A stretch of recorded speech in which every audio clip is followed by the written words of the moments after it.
What happens when a billionaire's mistress, drunk on power, confronts the wife at a high society gala and says, "You can't stop us." You expect tears. You expect a scene. You expect a humiliated wife to flee the party. You don't expect the wife to smile. Ellie Vance didn't just smile, she waited.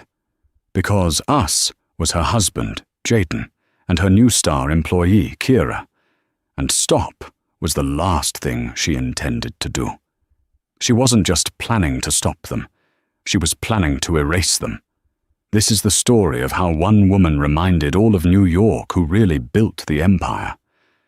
The penthouse on Fifth Avenue wasn't a home, it was a statement. It was 3 floors of polished marble, glass, and air overlooking Central Park. Its walls were adorned not with family photos, but with a rotating collection of masters, a Rothko here, a de Kooning there. This was the world Ellie Vance had curated, or at least the world she was credited with curating. To the public, Ellie Vance was the perfect billionaire's wife.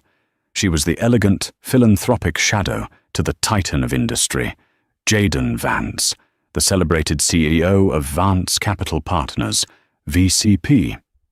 Jaden was the face, the charisma. He was the one on the cover of Forbes and Fortune, the Oracle of Manhattan. Ellie, with her quiet grace and preference for the archives at the Frick over the flashbulbs of a gala, was seen as his greatest social asset. A beautiful, intelligent, and utterly passive accessory. This evening was no different. The annual Starlight benefit for the Children's Hospital, an event Ellie herself chaired, was in full swing at the New York Public Library. The room was a sea of customer money and whispered 8-figure deals. Jaden was holding court by the bar, a magnetic force. The market's fearful, he boomed, his voice rich and confident. And when others are fearful, we are greedy. It's that simple. Standing just beside him, basking in his reflected glory, was Kira Thorne. Kira was new, and she was brilliant, and she was, to anyone paying attention, a shark in Chanel.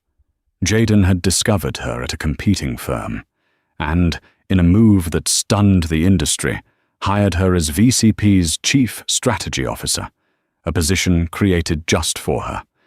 She was 28, with razor-sharp cheekbones and an ambition that vibrated off her like heat. Ellie watched them from across the room, idly adjusting the clasp on her diamond bracelet. She saw how Kira looked at Jaden, not with admiration, but with a hungry, possessive gleam. And she saw how Jaden, a man who feasted on adoration, was devouring it. "She's a lot," a voice murmured beside her. Ellie turned. It was Arthur Covington, the only other founding partner of VCP. Arthur was old money, old wisdom, and the only person alive who knew the truth. He was the firm's silent conscience and Ellie's mentor. "She's ambitious, Arthur," Ellie said, her voice a low murmur. "Jaden likes ambition. He calls it disruptive energy. He also calls high-risk derivatives a bit of fun," Arthur grunted, sipping his scotch. "This Project Cerberus she's pushing. It's not just disruptive, Ellie. It's reckless. The leverage is astronomical. She's convinced him he's a conquistador." Ellie's gaze sharpened. Project Cerberus, the proposed acquisition of a floundering European tech conglomerate. Kira's pet project. Ellie had read the prospectus. Her assessment was the same as Arthur's. Reckless. "Jaden has always had a blind spot for flattery," Ellie said. "This isn't a blind spot, my dear," Arthur said, his eyes kind but worried. "It's a black hole. Be careful. This one, this Kira, she doesn't just want a seat at the table. She wants the whole table and the chair you're sitting in." Ellie gave him a small, placid smile. "Thank you for the warning, Arthur. I'll be sure to check my chair." She excused herself, gliding through the crowd. She smiled, she complimented dresses, she thanked donors. But her mind was already moving. Later that night, in the sterile silence of the penthouse, Jaden stumbled in, smelling of champagne and Kira's perfume. Fracas. A laughably unsubtle choice. "Incredible night, darling," he slurred, shedding his tuxedo jacket onto a $1 billion sofa. "Kira is a miracle. She's closing the pre-funding for Cerberus. We're going to make billions." "That's wonderful, Jaden," Ellie said, tying the silk belt of her dressing gown. She was in her study, a room he rarely entered. It was lined with books, not art. "I did have a look at the Cerberus file. The debt-to-asset ratio seems concerning. The target company has massive undisclosed pension liabilities." Jaden waved a dismissive hand. "Details." "Ellie, please. You're the best art curator in New York, but leave the financial engineering to us. Frankly, it's a little unattractive when you try to play business." He said it with a patronizing smile, as if letting her in on a charming secret. For 15 years, she had swallowed this. For 15 years, she had played the role of the passive wife. Because, in the beginning, she had loved him. And in the middle, she had built him. But Ellie Vance wasn't an art curator who played at business. Ellie Vance was a quantitative analyst with a PhD in applied mathematics from MIT. Ellie Vance was the one who, 20 years ago, had designed the Orion algorithm, the proprietary trading software that had been the true foundation of VCP's success. Jaden had been the charismatic business major she'd met in college. He was the salesman. She was the architect. She had agreed to stay in the background. She hated the spotlight, and he craved it. It was a perfect partnership, until it wasn't. "You're right, darling," she said, her voice smooth as silk. "It must be the details.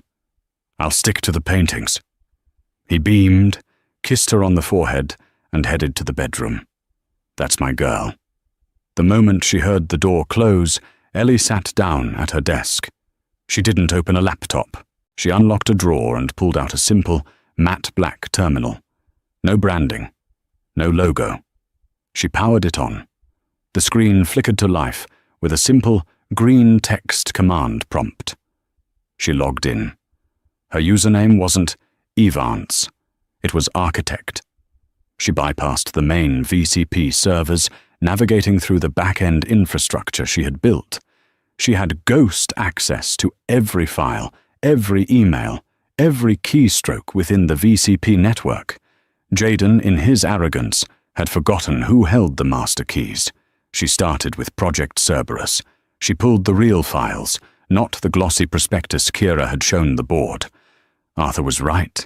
It wasn't just reckless. It was suicidal. The company they were buying was a house of cards, and VCP was about to guarantee its debt. It would cripple them. Why? It didn't make sense. Kira was brilliant. She wouldn't make this mistake. This wasn't a mistake. It was a plan. Ellie's fingers flew across the keyboard. She pulled Jaden's corporate expense reports. Dinner at Per Se, $2,000. Cocktails at Bemelman's, $800. A hotel suite at the Carlyle. Ellie froze. Jaden always stayed at the Plaza. He hated the Carlyle. She cross-referenced the date with Kira's calendar. JV strategy meeting. It was a classic, pathetic cliché. But the affair wasn't what made Ellie's blood run cold. She didn't care about the infidelity. That was a dull, predictable human failing. This was something else. She began to dig into Kira Thorne. She found the transfer requests, the consulting fees, the large lump sum payments being wired to an LLC. An LLC Ellie had never heard of. Thorne Strategy and Acquisitions, LLC, registered in Delaware.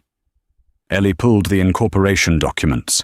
The sole signatory, Kira Thorne. And the funding source, a series of wire transfers from a holding company in the Cayman Islands. A holding company that Ellie recognized. It was a parking account for Jaden's personal bonuses. He wasn't just sleeping with her. He was paying her. Millions. Why? Ellie kept digging. And then she found it. The other plan. Project Cerberus wasn't designed to make VCP money. It was designed to fail. The plan was simple, brutal, and devastating. Kira and Jaden would use VCP's capital to buy the toxic Cerberus assets. The acquisition would fail catastrophically within 6 months, triggering the debt covenants. VCP would default. The stock would plummet to zero. The board would be wiped out. And then, Kira Thorne, using the millions Jaden had funneled to her and backed by a mystery partner Ellie couldn't yet identify, would step in. She would use Thorne strategy and acquisitions to buy VCP's entire portfolio, including the Orion algorithm, from the bankruptcy court for pennies on the dollar. It wasn't an acquisition. It was a hostile takeover, a corporate assassination, and Jaden was in on it. He was going to burn his own multi-billion-dollar empire to the ground, just to get rid of his partners, get rid of his board, and Ellie realized, get rid of her. Ellie sat back, the glow of the green screen illuminating her face. She felt no panic, no tears. The betrayal was so absolute, so audacious, that it transcended emotion. It was simply a problem to be solved. They weren't just having an affair. They were trying to steal her life's work. Jaden, the charismatic fool, thought he was building a new life with his brilliant protégé. Kira, the ambitious shark, thought she was outsmarting everyone. Ellie Vance, the architect, looked at the blueprint of their treason, and she began to draw up a new one. The next 2 weeks were a masterclass in duality. By day, Ellie Vance was the picture of serene domesticity. She finalized the seating chart for a dinner with the French ambassador. She acquired a rare Manet for the new wing of the Met. She sat with Jaden on their terrace, listening to him gush about Kira's vision. "She's just fearless, Ellie," he'd say, swirling a glass of wine. "She reminds me of me in the old days." "She sounds remarkable, darling," Ellie would reply, her eyes never leaving his. "You must be so proud to have mentored her." I am," he'd beam, puffing up with a pride that was both pathetic and suicidal. By night, Ellie was a ghost in the machine. Her command center, her study, became a war room. She slept 2 hours at a time, subsisting on black coffee and a cold, clarifying rage. She wasn't just auditing. She was building a fortress. First, she contacted Brenda Davies. Brenda was known on Wall Street as the Shark, a forensic accountant so ruthless she could find a single fraudulent penny in the Vatican's budget. "Brenda, it's Ellie Vance," she said, on a secure line at 3 a.m. "Mrs. Vance?" Brenda's voice was gravel. "This is a surprise. I thought you only handled the pretty side of the money. I need you to look at an LLC, Thorne Strategy and Acquisitions. I need to know who Kira Thorne's other partners are, the ones who aren't my husband." "That'll be expensive," Brenda said. "Find it," Ellie replied. "And expensive won't be a word you ever need to use again." Second, she called Arthur Covington. "Arthur," she said, meeting him at a secluded bench in Central Park, far from any listening devices. "They're not just being reckless. It's a coup." She laid out the entire plan. The Cerberus acquisition, the planned bankruptcy, the shell company. Arthur's face, usually so composed, turned a deep, furious red. He had given his life to this firm. The gall of that little, and Jaden, that fool.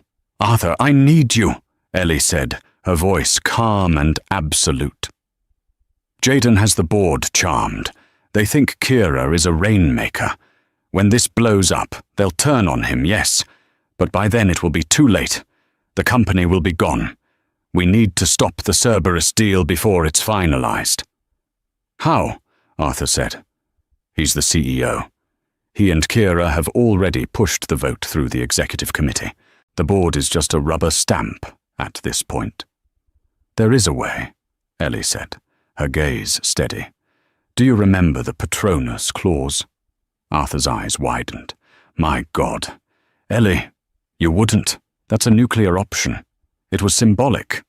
It was never symbolic, Arthur, Ellie said. The Patronus clause was a dormant piece of code Ellie had embedded not in the company bylaws, but in the operating system of the Orion algorithm itself. It was a fail-safe she had created 20 years ago, a moral and fiduciary trigger. If the algorithm detected specific patterns of fraud, embezzlement, or gross negligence originating from the CEO's office, patterns she was now actively flagging, it would trigger two things. First, it would place a silent, system-wide freeze on all major capital outlay accounts. Second, it would automatically void the CEO's voting shares and transfer that voting power, temporarily, to the holder of the original seed capital certificate. Jaden Vance thought his father's money had started the firm. The truth, known only to Ellie and Arthur, was that Jaden's father had laughed him out of the room. The real seed money, $10 million, had come from Ellie. It was an inheritance from her grandmother, which she had funneled into the company through a blind trust, with Arthur as the proxy. The Patronus clause gave Ellie Vance, the silent wife, the power to seize control of the entire company with a single keystroke. He's about to sign the final papers for the Cerberus deal, Ellie said. The signing is at the Hamptons Gala, this Saturday. He's planning to announce it as his new legacy. What do you need me to do? Arthur asked, his voice now firm. I need you to be there, and I need you to call an emergency board meeting. Not Saturday. Sunday, 9 a.m., at the main office. No exceptions. He'll never agree to it, Arthur said. He won't have a choice, Ellie replied.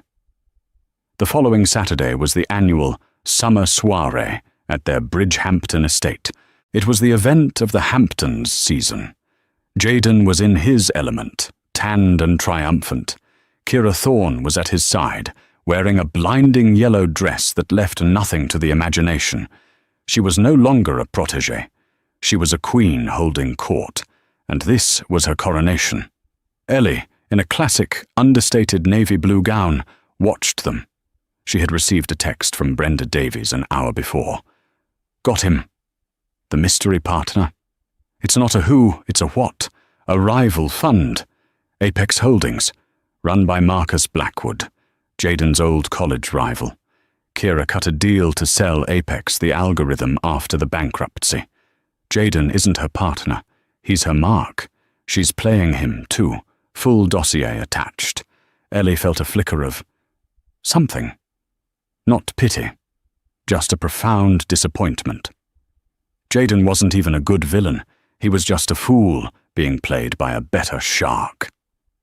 At 10 p.m., Jaden and Kira, along with the Cerberus legal team, stepped into the library to sign the final documents, the deal that would ruin VCP and make them, they believed, the new gods of Wall Street.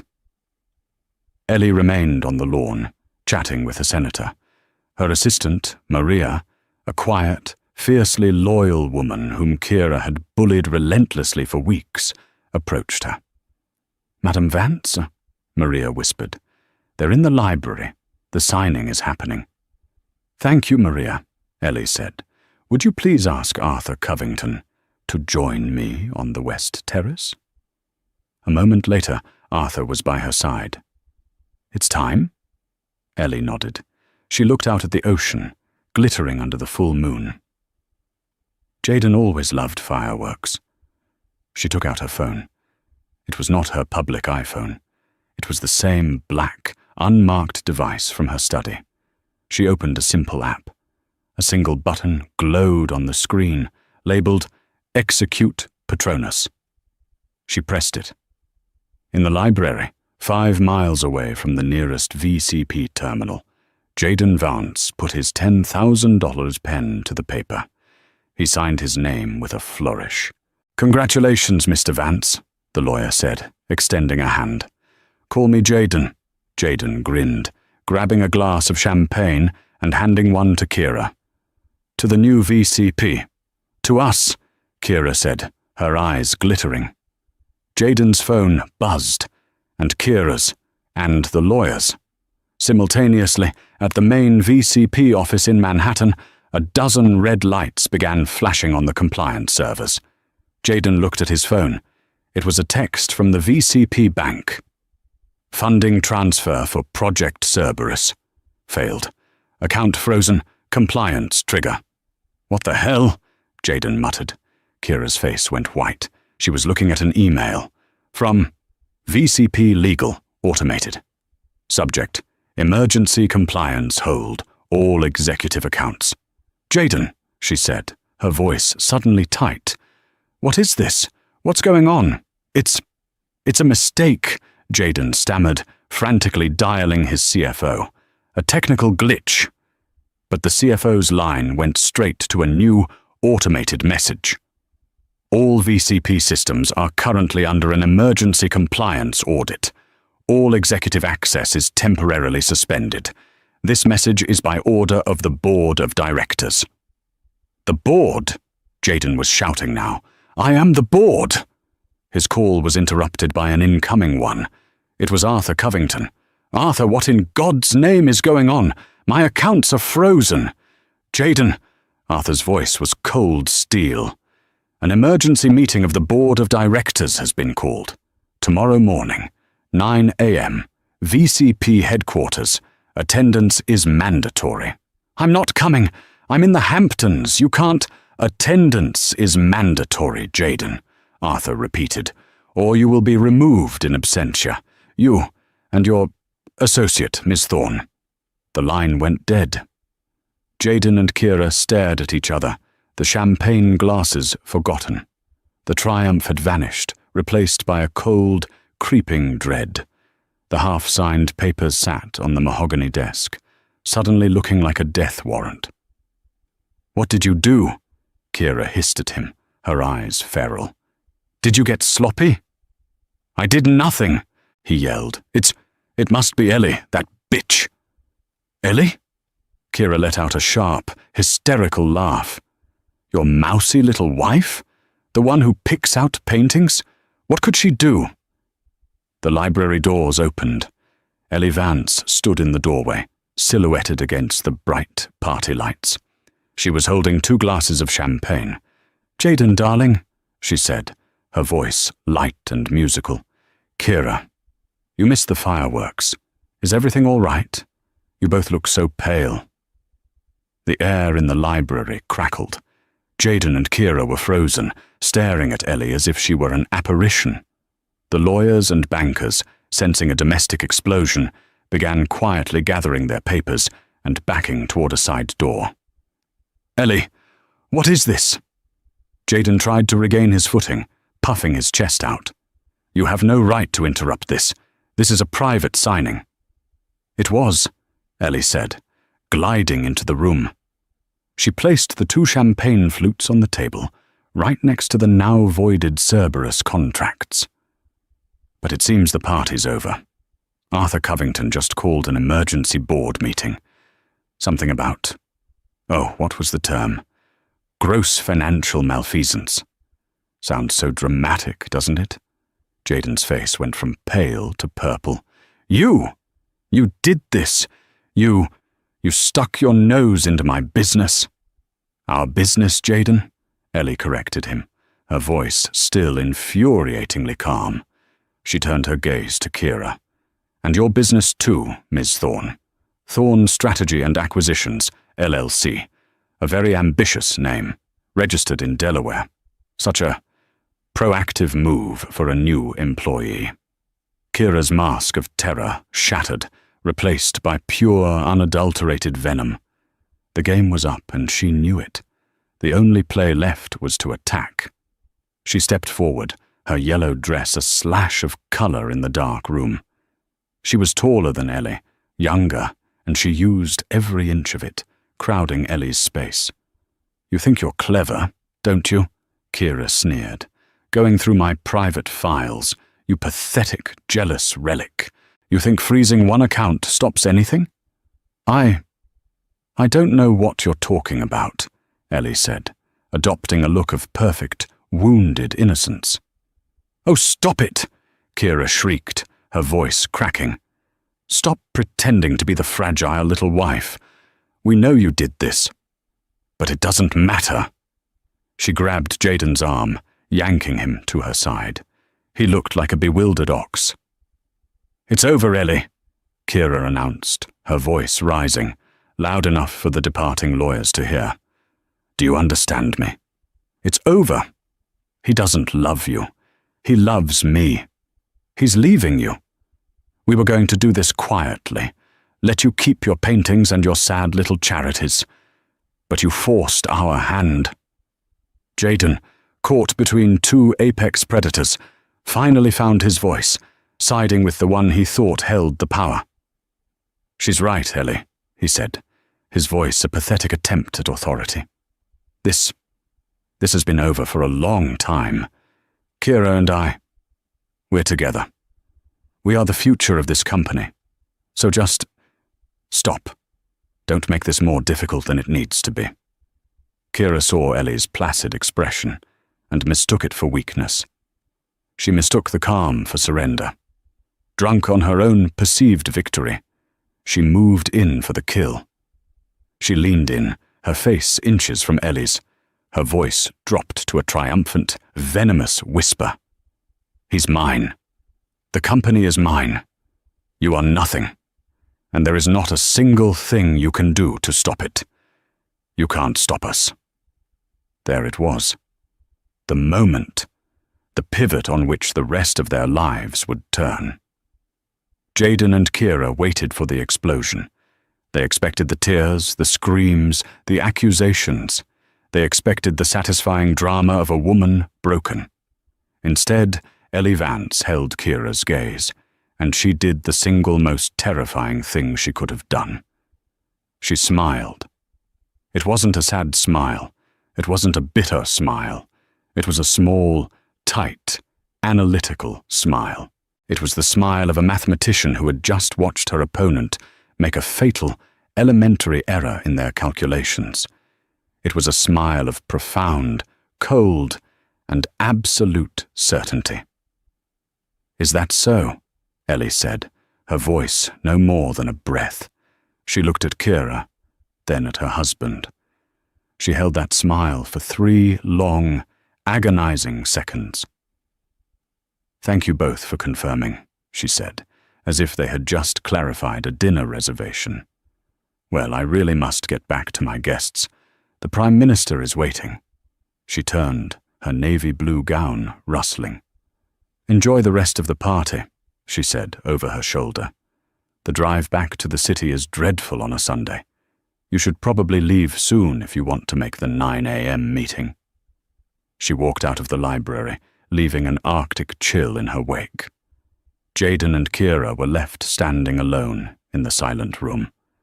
The bravado evaporated, leaving only Kira's hissed, "What was that?" She's bluffing," Jaden said, but he was already sweating through his linen suit. "She's trying to scare us." "That wasn't a bluff," Kira said, her mind, for the first time, racing with genuine fear. "That was something else." "What does she know, Jaden?" "She knows nothing," he roared, panicked. "She's a socialite. She buys art and plans parties. She doesn't know the first thing about the Patronus Clause or the algorithm." "The what?" Kira asked, her head snapping toward him. "The what clause?" Jaden's face went utterly blank with horror. He had just made his second fatal mistake. "Nothing," he stammered. An old piece of code. It's nothing." Kira stared at him. "You idiot," she whispered. "You absolute, useless idiot. She's been playing you. She's been playing both of us." Kira grabbed her phone and sprinted from the room, frantically dialing Marcus Blackwood at Apex Holdings. "Marcus, we have a problem. A real problem. The wife. I think the wife is architect." The line was silent for a moment. Then Blackwood's cold voice came through. "If Ellie Vance is architect, Ms. Thorne, then you are not in a problem. You are in a liquidation. Do not contact me again." The line went dead. Kira Thorne stood on the immaculate lawn of the Hamptons estate, the party's laughter drifting over her, and for the first time in her life, she understood what it felt like to be well and truly, and completely, finished.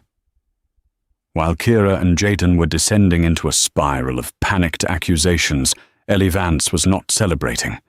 She was working. She had excused herself from the party, claiming a sudden migraine, a plausible lie that earned her sympathetic nods. Her assistant, Maria, drove her not back to the city, but to a small private airfield in West Hampton. A helicopter was waiting. "Maria," Ellie said, climbing in. "Go back to the party. Pack up the guest rooms, all of Mr. Vance's personal belongings. Send them to his new office, the one Kira leased for Thorne Strategies on Water Street.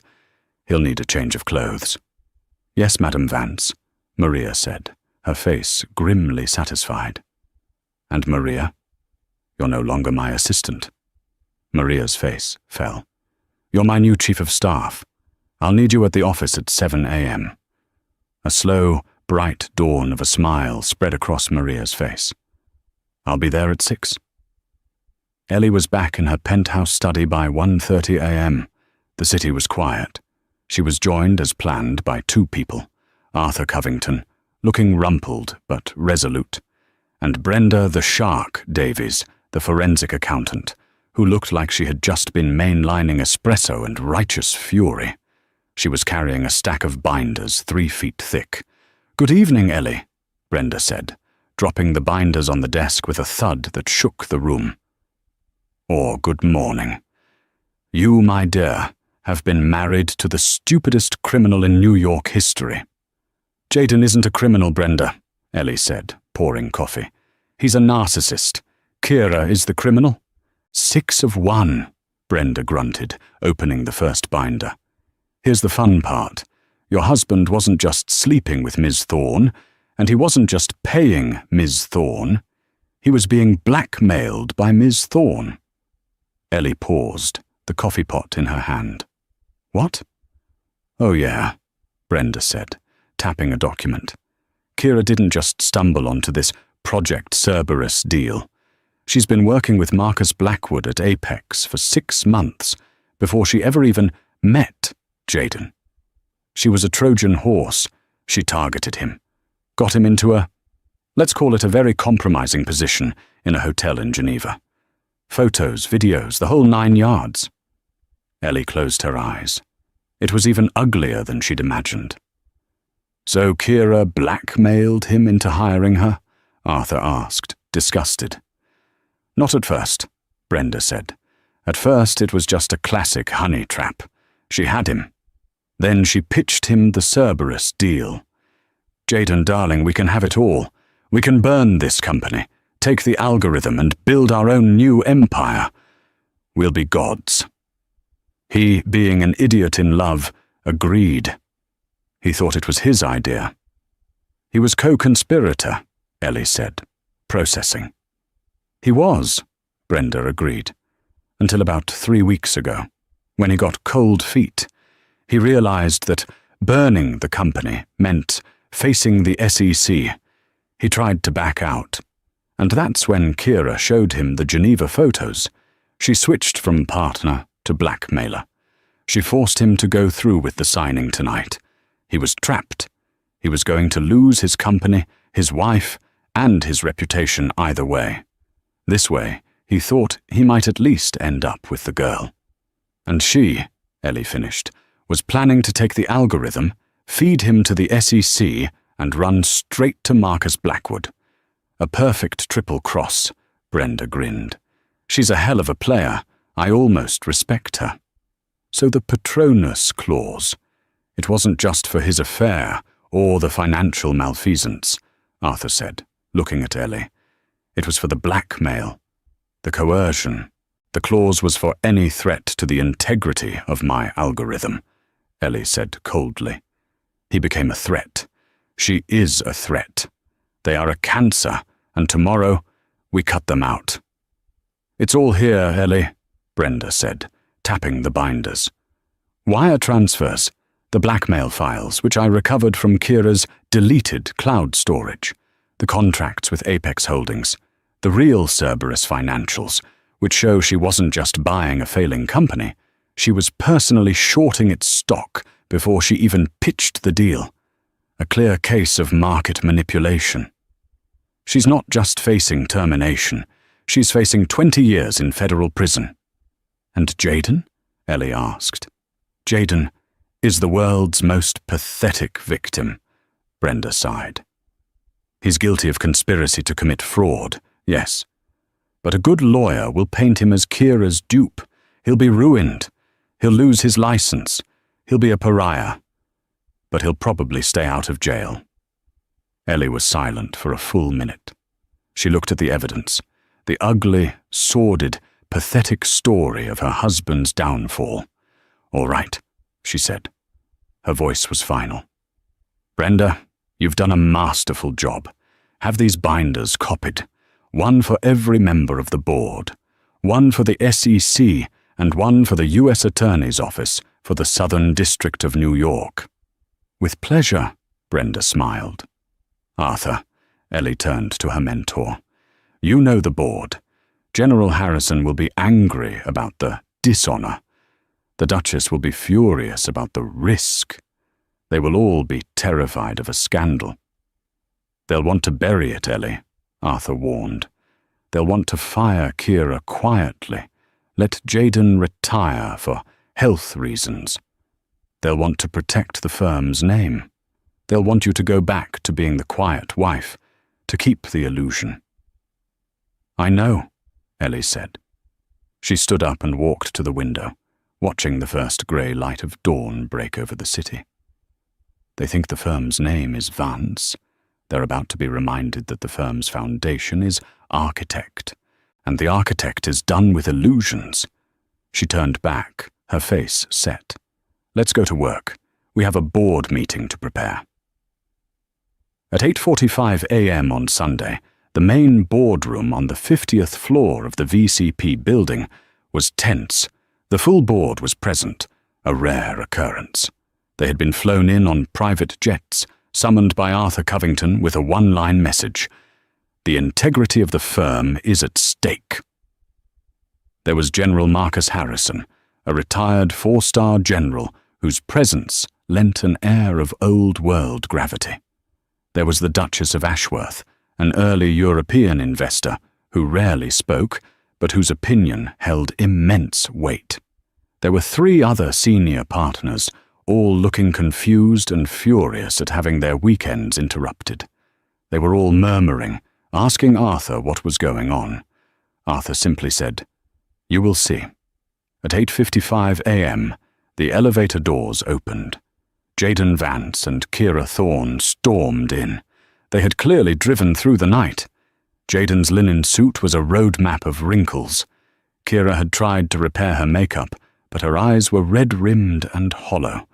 They looked less like executives and more like fugitives. "Arthur, what is the meaning of this?" Jayden blustered, trying to take his usual seat at the head of the table. "My accounts are frozen. You've cost us the Cerberus deal. You're going to be hearing from my lawyers." Kira, trying a different tactic, adopted a look of strained professionalism.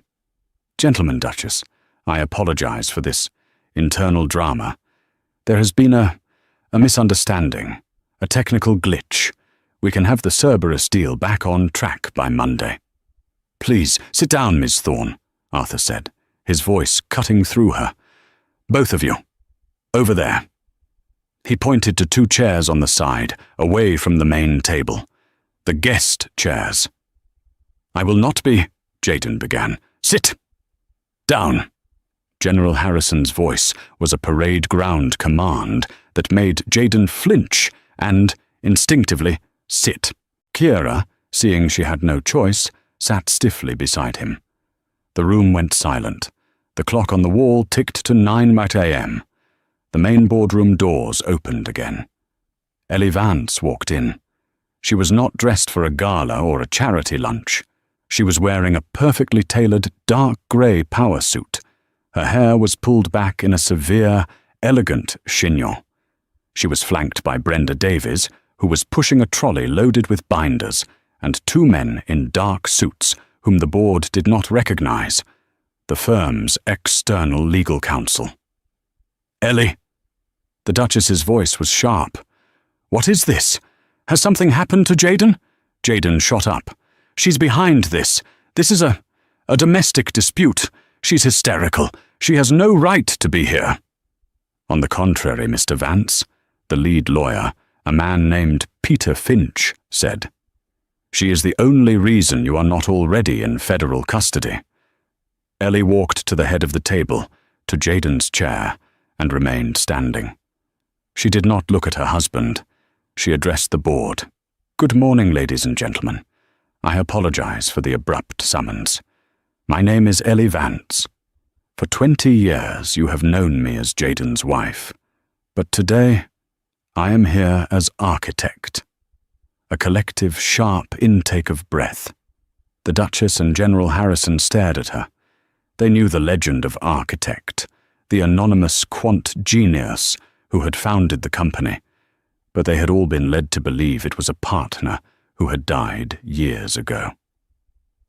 "And," Ellie continued, her voice resonating with cold authority, "as of 10:05 p.m. last night, under the Patronus clause of the VCP Charter, I have assumed temporary, absolute control of this company." That's a lie," Jayden sputtered. "The Patronus clause is a myth."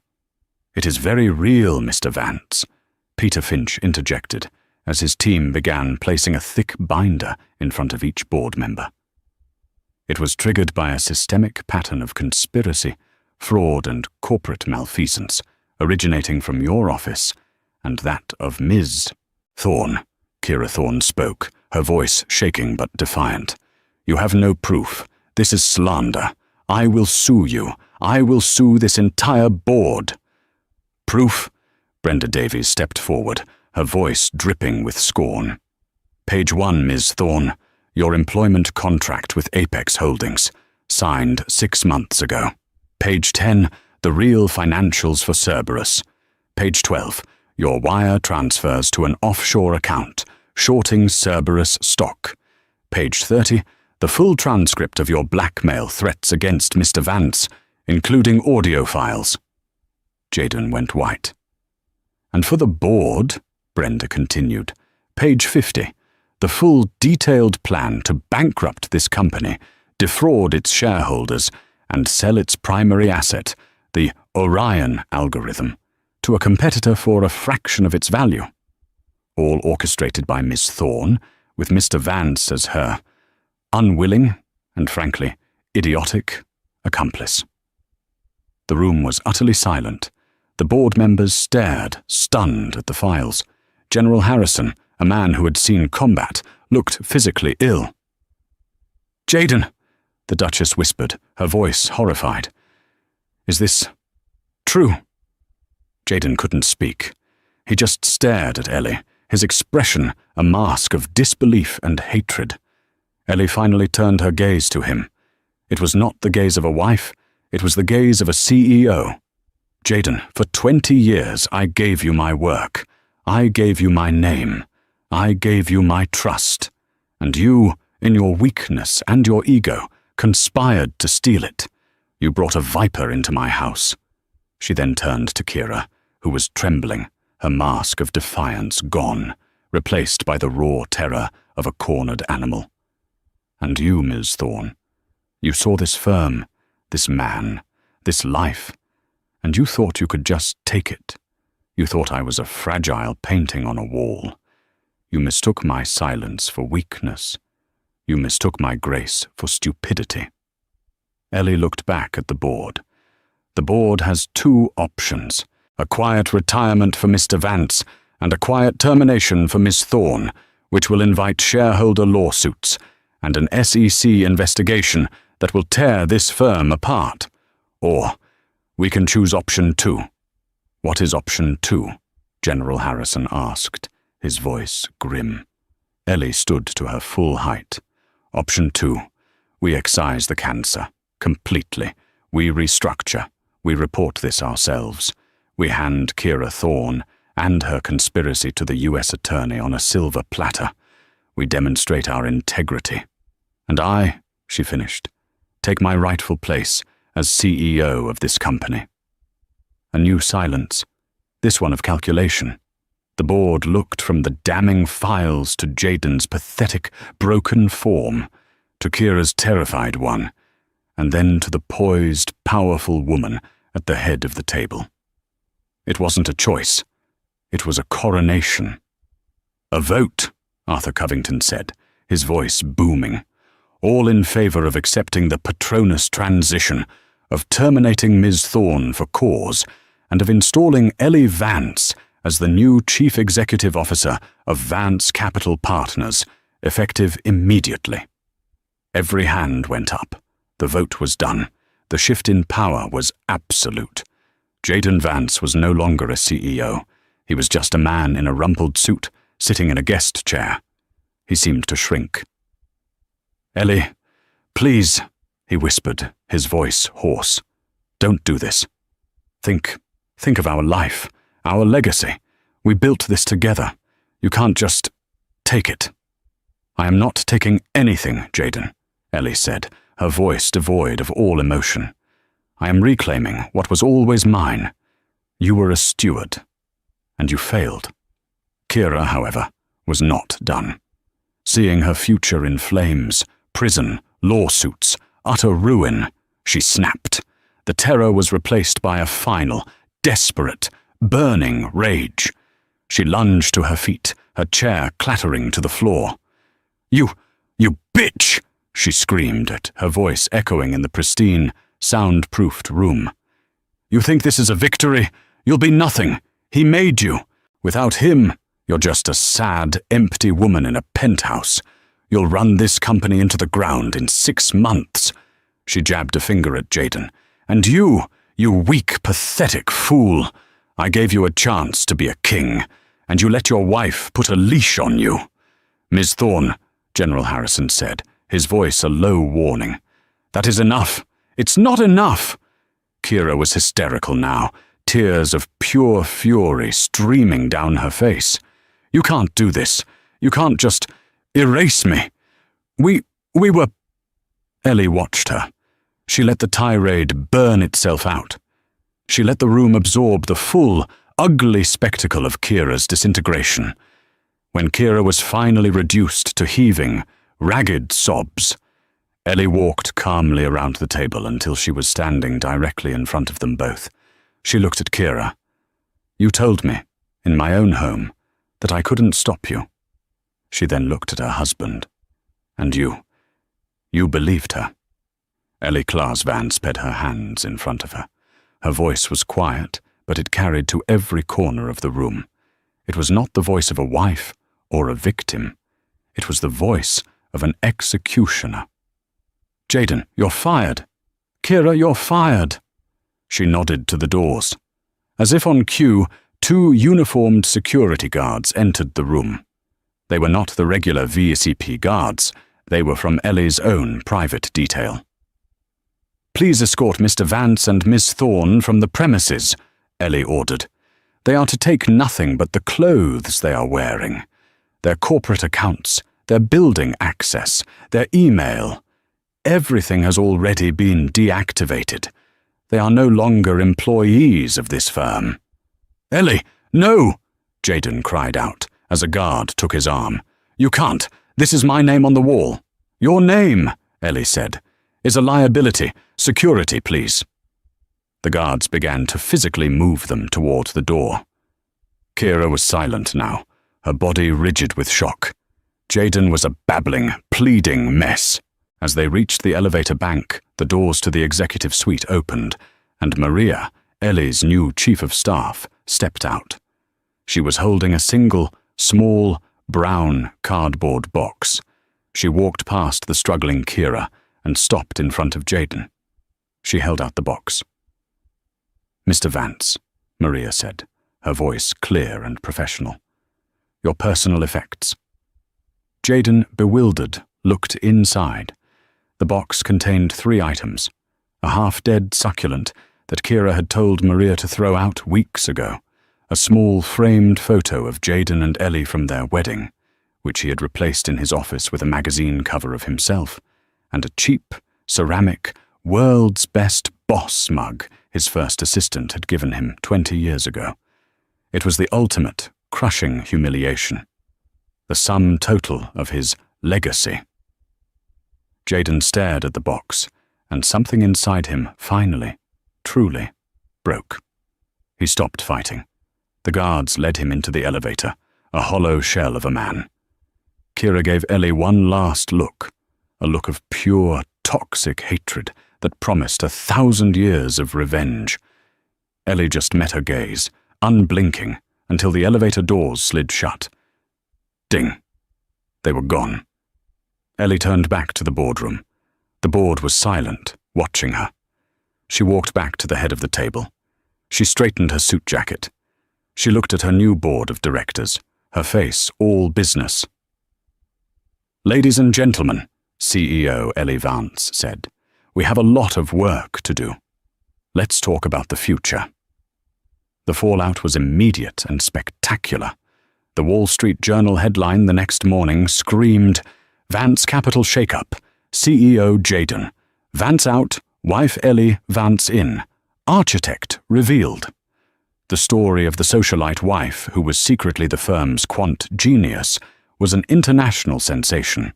But Ellie Vance had no time for media. She was in cleanup mode. Her first act as CEO was an all-hands meeting. The entire company gathered in the atrium, terrified, expecting mass layoffs.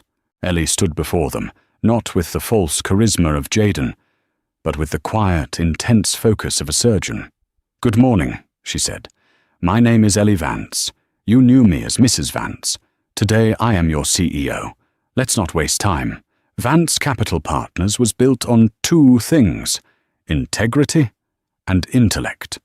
We have, for a short time, been lacking in both." She laid out her plan.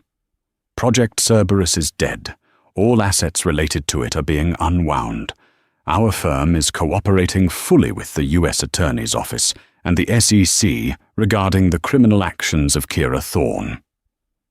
A gasp went through the crowd. There will be no retirements. There will be no golden parachutes. We do not reward failure or fraud. Ms. Thorne has been terminated for cause.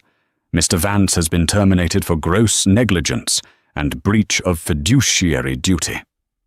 The shock in the room was palpable. It was a public execution.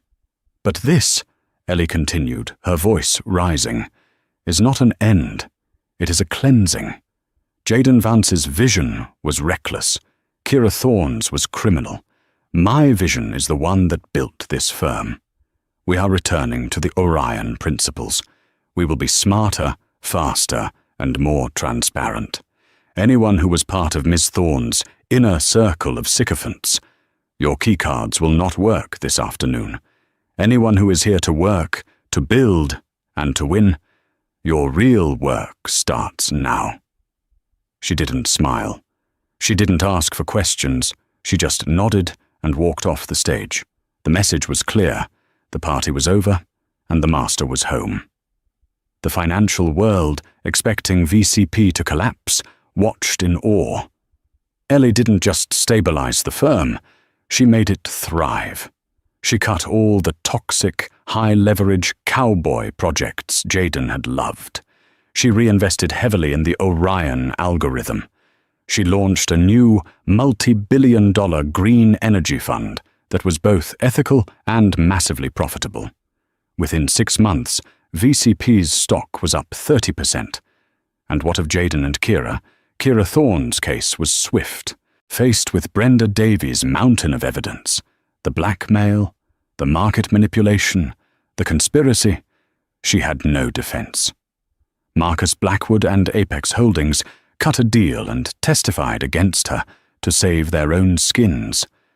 She was found guilty on multiple counts, including wire fraud and conspiracy, and sentenced to 15 years in a federal penitentiary. Jaden Vance was ruined. The divorce was quiet and brutal. Ellie kept everything: the penthouse, the art, the company. Jaden, stripped of his licenses and his reputation, was left with a single, small bank account Ellie had forgotten to freeze, containing just enough for him to rent a small apartment in New Jersey. He became a ghost, a "where are they now" cautionary tale. The final scene took place 1 year later. Ellie was in her office, the CEO's office. It was redecorated. The heavy mahogany and animal heads Jaden loved were gone. It was now minimalist, clean, and dominated by a single, massive data screen showing global market flows. Her chief of staff, Maria, walked in. "Madam Vance," Maria said. "2 items. First, the U.S. Attorney's Office called. Kira Thorne's final appeal was denied. She's been transferred to the federal prison in Danbury." Ellie nodded, her eyes not leaving the data screen. "Thank you." "Second," Maria continued, a small smile playing on her lips. "Forbes is on line 1. They have finalized their list for the world's most powerful women. You are on the cover. They need to schedule the photo shoot." Ellie finally looked up. She looked past Maria, out the window, at the New York skyline, a city of sharks and kings. She had been a wife, a shadow, and a ghost. Now she was the queen. She didn't smile. She just nodded, all business.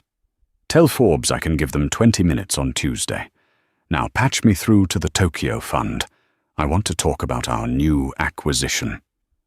The empire was stable, stronger, and unequivocally, unassailably hers. The empire was hers.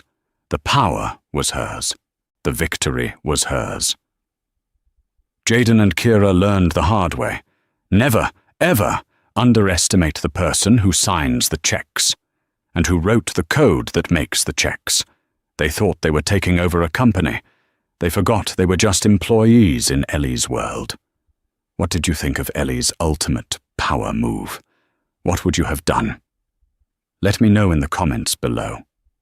If you love stories of justice and ultimate revenge, make sure you hit that like button, share this video with someone who needs to see it, and subscribe for more true-life dramas every single week. Don't miss what's coming next.